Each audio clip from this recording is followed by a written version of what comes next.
हमारे प्रत्यय हैं यत। पहला है यत,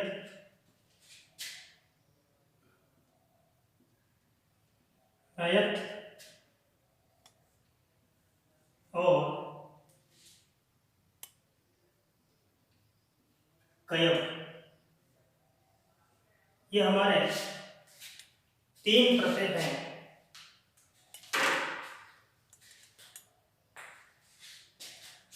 हमारे तीन प्रत्यय हैं। अब ये जो तीनों प्रत्यय कर्मवाच्य और भाववाच्य में प्रयुक्त होते हैं। तीनों प्रत्यय कर्मवाच्य और भाववाच्य में प्रयुक्त होते हैं और तीनों ही चाहिए या योग्य अर्थ में, चाहिए या योग्य अर्थ में प्रयुक्त होते हैं। चाहिए या योग्य अर्थ में प्रयुक्त होते हैं और ये तीनों में ही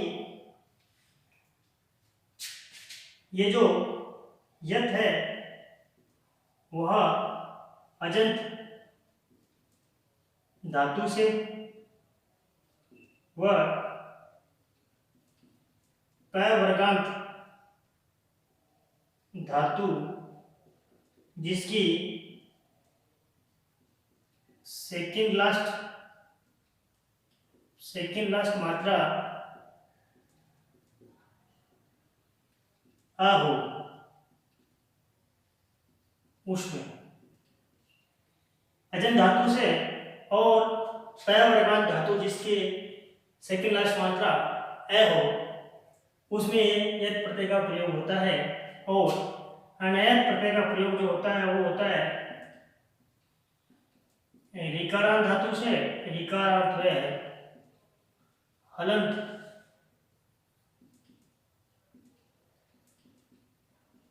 धातुओं से। जो कयप प्रत्यय होता है वह लगता है कुछ चीनी धातुएं ई स्तु सास व्री ई स्तु सास व्री और द्रिगुण जूश इन छह धातुओं में इसका प्रयोग होता है। फिर इन चारों में यह शेष रहता है। इन चारों में ही, चारों के तीनों में ही यह शेष रहता है। जब यह शेष रहेगा तो इनके जो रूप बनेंगे तीनों के वो बनेंगे य, या, यम। तीनों लिंगों में चलेंगे तो पुल्लिंग राम के समान, स्त्रीलिंग रमा के समान और नपुंसकलिंग फल के समान चलेगा। तो ये इनकी प्रारंभिक जानकारी। तो अब अपन एक एक को देख लेते हैं। तो पहला अपना है यत, फिर नयत को देखेंगे, फिर कयप को। तो देखेगा यत किसमें लगता है? अजंत धातु से। अजंत यानी ऐसी धातुएं जिनके अंत में मात्रा हो तो क्या करेंगे? यदि मात्रा आ की है, आ की है तो ए बना देंगे, ई की है तो ए बना देंगे, ऊ की है तो ओ बना देंगे। तो ये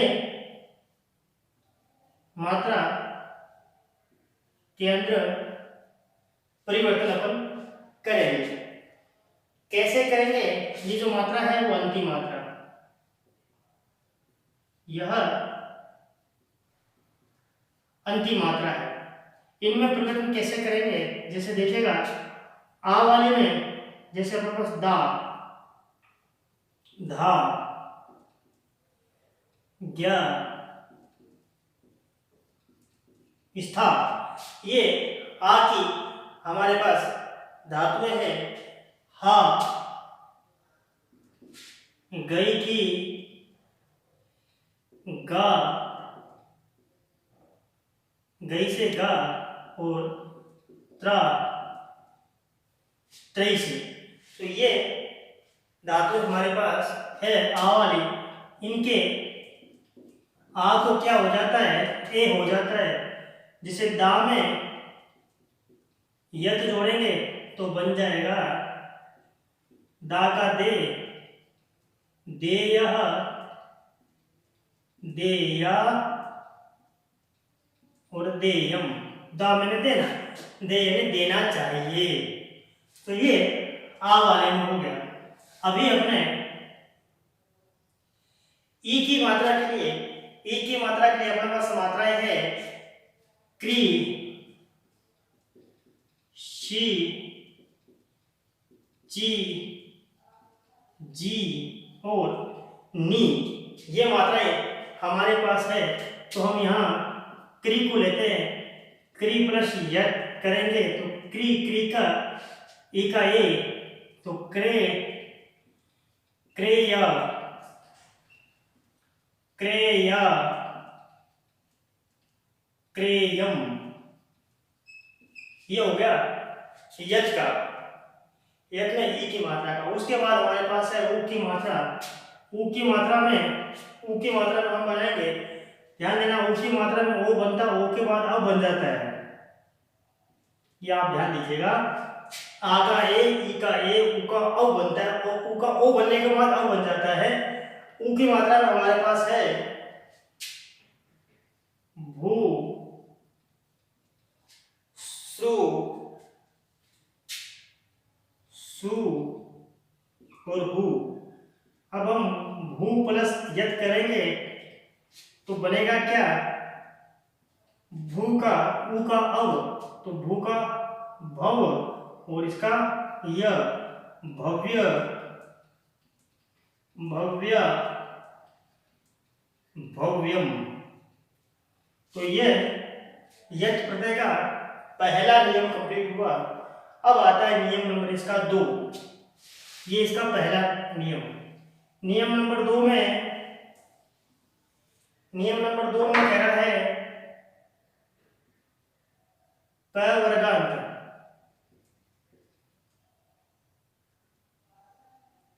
प वर्गांत धातु जिसकी सेकंड लास्ट मात्रा ए है।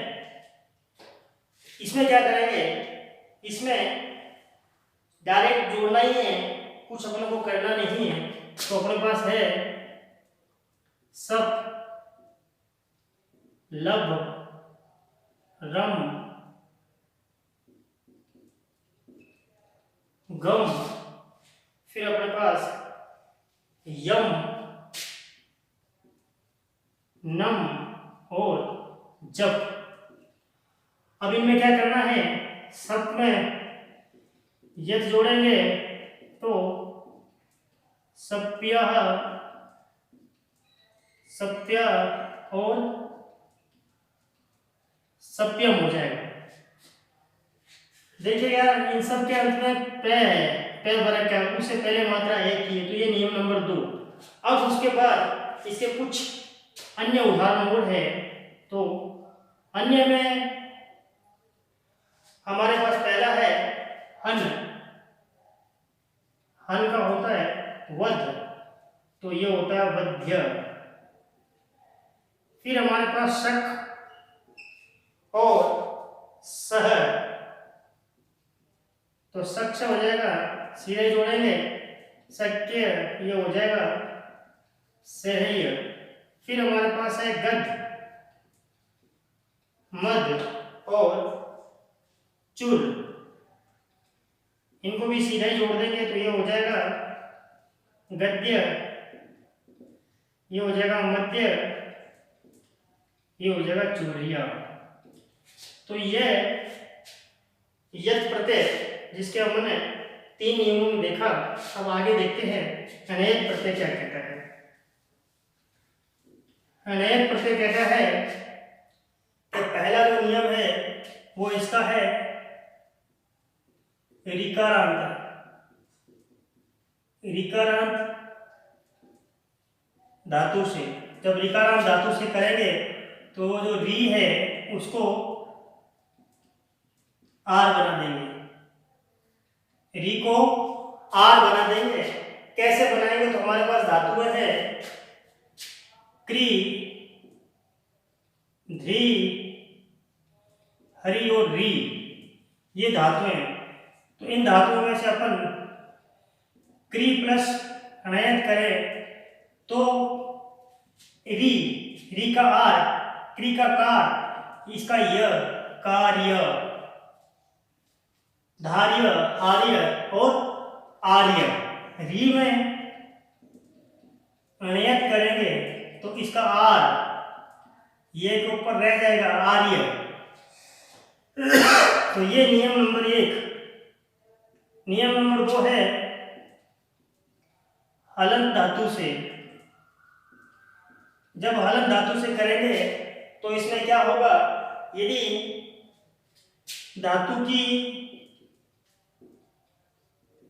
सेकेंड लास्ट मात्रा यदि ए, ई, उ और री है, ए, ई, उ और री है, तो क्या करेंगे? ए को आ बना देंगे, ई को ए बना देंगे, उ को ओ बना देंगे और री को आर बना देंगे।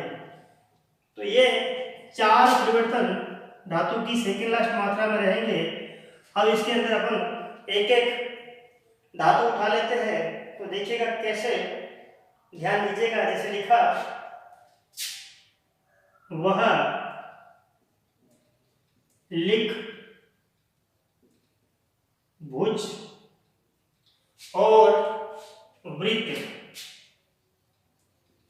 देखो एक को आ, वहा, वहाय, वहाया, वहायम। लिख को लेख, लेख्य। भुज को उ को ओ, भोज्य। इसको अन, तो ये वृत्तीय। ये रह यहाँ से आया कि आगे ऊपर जाता नहीं है, वृत्तीय। तो ऐसा ये रूप बनता है। ये जो भोज्य है इसके 2 प्रकार से रूप बनते हैं, भोग्य भी बना सकते हैं।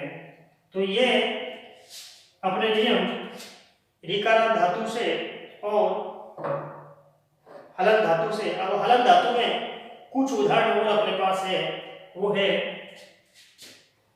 इसके अंदर हलंत धातु से कुछ उदाहरण और अपने पास वो है तयज, वज, पच, पट और ग्रह।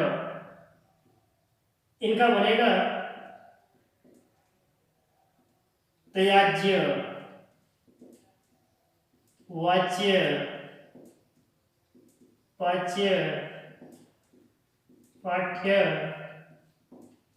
और ग्राह्य। इसका वाक्य भी बनता है, इसका पाठ्य भी बनता है, ये भी इनके बनते हैं। फिर इसमें अन्य कुछ है। ये तो ऋकारांत तो हलंत हो गया। ऋकारांत में क्या चेंज होता है, हलंत होने में क्या चेंज होता है, वो अपन ने देख लिया। अब अपन को देखना है कि अन्य में क्या है। अन्य में एक तो धातु है मृच। अन्य में धातु मृच, लू और पू। लू और पू, मृच का जो रूप बनता है वो बनता मार्गीय। ये लाव्यम, लाव्य और यह पाव्य। तो ये 2 नियम और एक अन्य से अनियत प्रत्यय कंप्लीट होता है। अब अपना आता है कयप प्रत्यय। कयप प्रत्यय में कयप, कयप प्रत्यय के अंदर इसका प्रारंभिक ज्ञान तो हमने ले लिया। अब अपना इसके क्या बनता है, तो देखिए इसकी 6 धातुएं है ही, 6 जो धातुएं, पहली ई है, सीधा ही इत्य बन जाएगा, इत्य। दूसरी धातु है इसकी स्तु, स्तु का स्तुत्य, सास का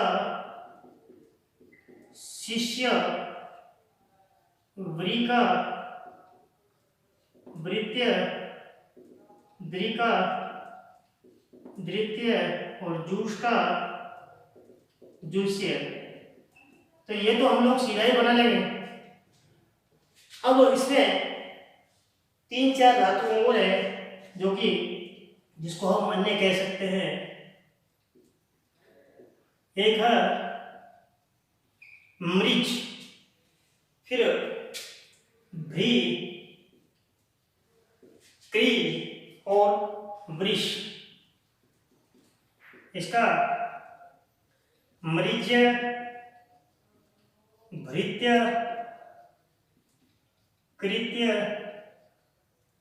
और वृष्य, ये रूप हम बनाते हैं। अब ये चारों, ये नयत में भी बनता है और ये तीनों